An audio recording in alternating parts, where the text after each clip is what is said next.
Hi అండి, welcome to SSB vlogs. ఈరోజు recipe వచ్చేసి వంకాయ మసాలా హైదరాబాద్ స్టైల్లో. ఫస్ట్ స్టవ్ ఆన్ చేసుకొని ప్యాన్ పెట్టేసుకొని పల్లీలు వేసుకొని ఫ్రై చేస్తున్నాను. పల్లీలు వేగాక నువ్వులు, ధనియాలు, టేస్ట్ కోసం కాజు, ఎండుమిర్చి, మిరియాలు, కొబ్బెర, జీలకర్ర, దాల్చిని, ఇలాయచి, లవంగా వేసి ఫ్రై చేసుకొని ఇందులో కొంచెం సాజీరా, ఇందులో అన్ని ఒకసారి ఫ్రై చేసుకొని మిక్సీ జార్లో వేసుకొని మెత్తగా పౌడర్ చేసుకోవాలి.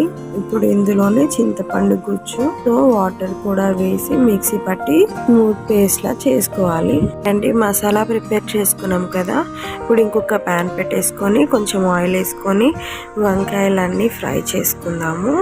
ఇవన్నీ ఫ్రై చేశాక ఇది కూడా పక్కన పెట్టేసుకుందాము. ఇంకొక ప్యాన్ పెట్టేసుకొని స్టవ్ ఆన్ చేసి ఆయిల్ వేసి ఇందులో 2 బిర్యానీ ఆకులు, జీలకర్ర, ఆవాలు, కరివేపాకు వేసి కొంచెం ఫ్రై చేయాలి.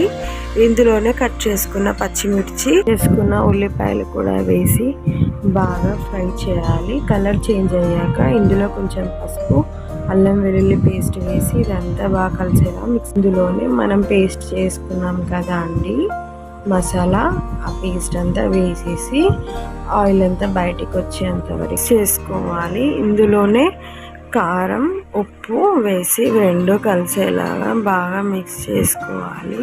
ఆయిల్ అంతా పైకి వచ్చే వరకు ఇలా కలుపుతూ ఉండాలి.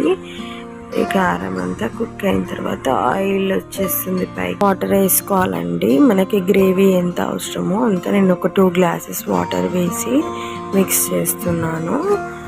ఇది కూడా కుక్ అవ్వాలి. ఇదంతా ఒక 10 మినిట్స్ కుక్ చేద్దాము. ఓకే అండి, ఇదంతా కుక్ అయింది కదా. ఇప్పుడు ఇందులో మనం ఫ్రై చేసి పెట్టుకున్న వంకాయలన్నీ వేసుకోవాలి. ఇప్పుడు హై ఫ్లేమ్లో కుక్ చేయాలి. ఒక 10 మినిట్స్ లిడ్ క్లోజ్ చేసి వెయిట్ చేద్దాము. ఓకే అండి, చూడండి కరెక్ట్గా ఉంది ఇప్పుడు కన్సిస్టెన్సీ గ్రేవీది. ఇప్పుడు కుక్ అయిపోయింది. ఇదేనండి మన మసాలా వంకాయ రెడీ. చాలా రుచిగా చాలా బాగుంటుందండి. ఇది హైదరాబాద్ స్టైల్లో బగారా బైగన్ అని అంటారు. ఒకసారి మీరు కూడా నా స్టైల్లో ట్రై చేయండి. For more videos please subscribe, like, share, comment.